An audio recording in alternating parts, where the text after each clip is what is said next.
Hi everybody, I hope that you all had a wonderful Chag, a whole season of Chags, and looking forward to a wonderful coming year.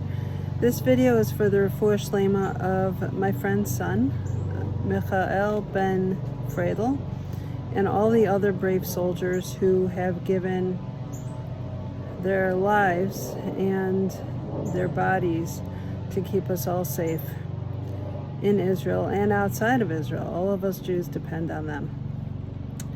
So, we just read Bereshit this past Shabbat, and I just wanted to make sure I made a comment about something. It talks about Adam and Chava, Adam and Eve, eating from the tree of knowledge. Now, in other religions, this becomes a problem. The fall of man, the original sin.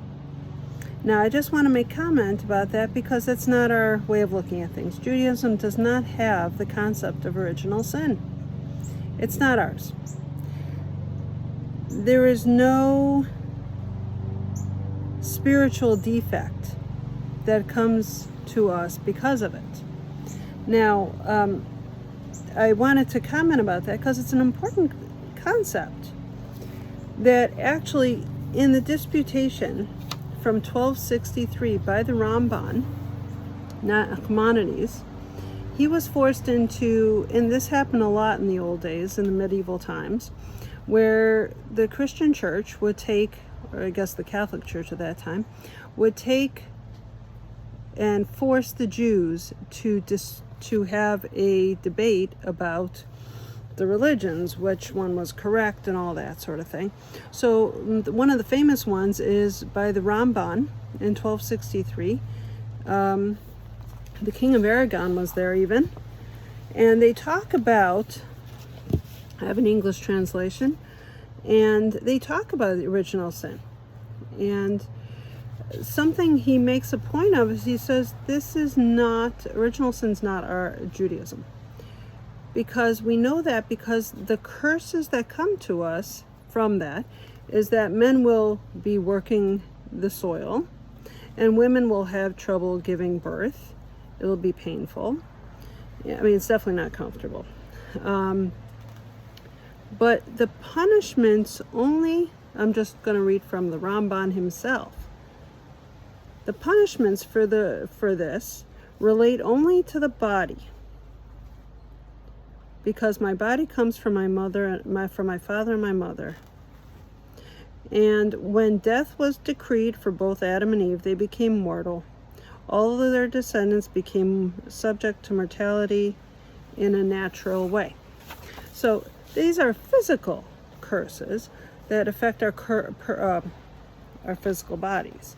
But there's no spiritual thing here, and we don't have to concern ourselves with original sin and having we don't have to worry about it. It's not an issue. And something I also wanted to mention, in the Siddur, our prayer book, by the way, I looked it up to see when the prayer book was assembled originally.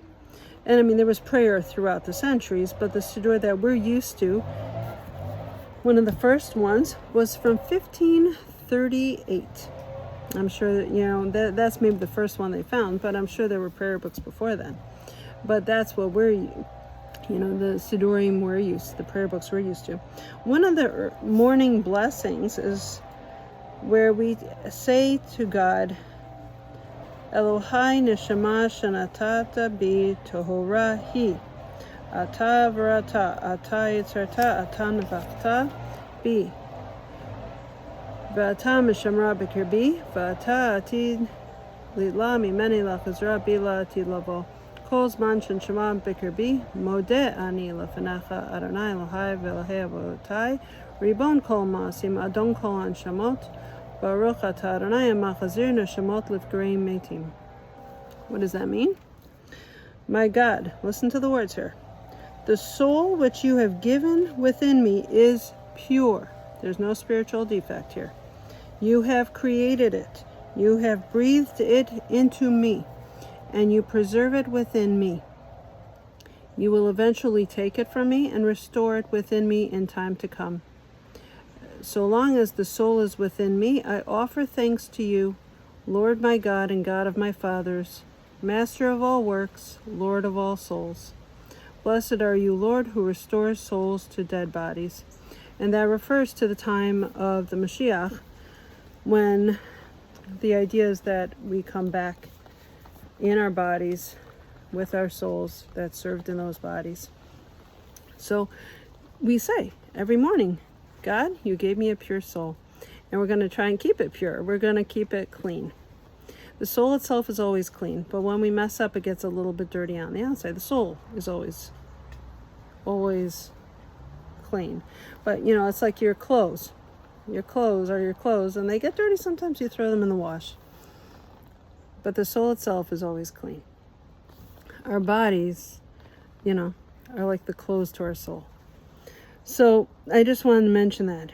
And let's say we do get a little bit dirty. We don't do the right things. Unfortunately, that's normal life. But we have something that's built into our system of Judaism. Our way of living is the neat thing I heard once, and I wish I remembered where I heard it from, possibly Rebbetzin, Zipporah, Heller, Gottlieb, where if you want to know the essence of something, you look in the Torah where it's mentioned first.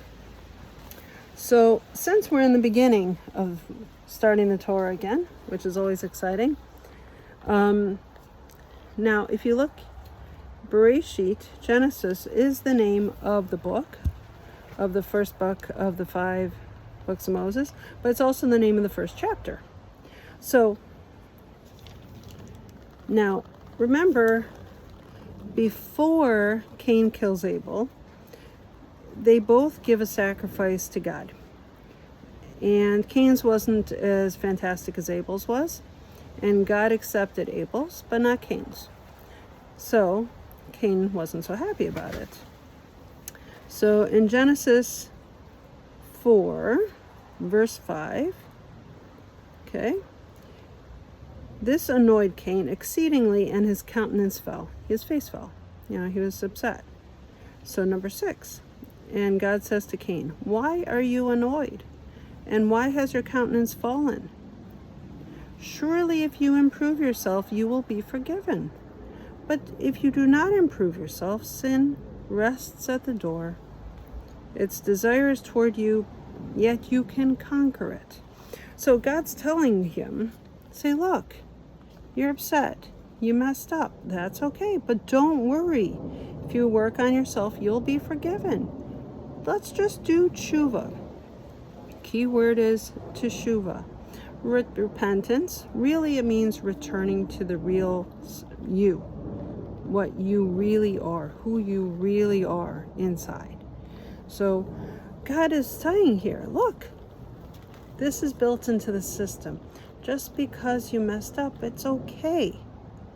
You can improve yourself and you're forgiven. It's all good. It's all good. But if you don't improve yourself, God gave us all free will. We can make choices. It's all about the choices. I say this a lot in general. It's all about our choices. The little choices turn into bigger choices. Bigger choices turn into habits, and you don't want them to go the wrong direction, those habits. So every little choice does make a difference. It's like choose your own adventure. You know, which choice is going to get you the right path. So God here is being very clear to Cain and to us, because we're supposed to be learning this stuff, right? This is a book, even if, let's say, you don't believe in a higher power and all that, there's a lot of lessons to be learned here. Choices make a difference, but you can always return. Always return to who you really are. Always. We're free will. Free will gives us that. That's what makes us real, makes us people. We have choices. Animals go on instinct. People are animals, but we have free will, and that's what a part of what differentiates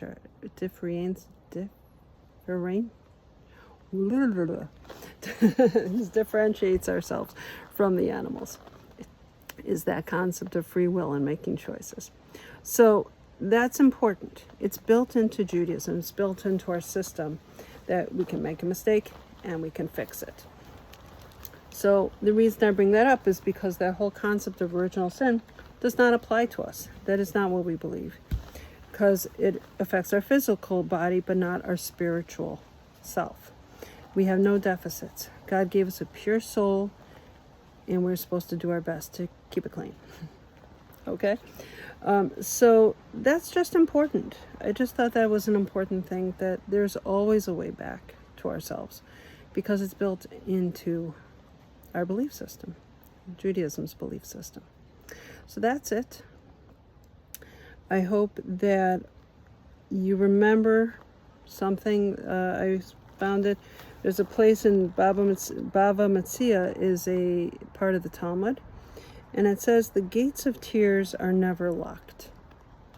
So if you, like normal people, mess up, just like myself, and you really regret it, you really regret it, because we're people, and we just spent Yom Kippur and in prayer and trying to make amends with people and our friends and acquaintances and work friends.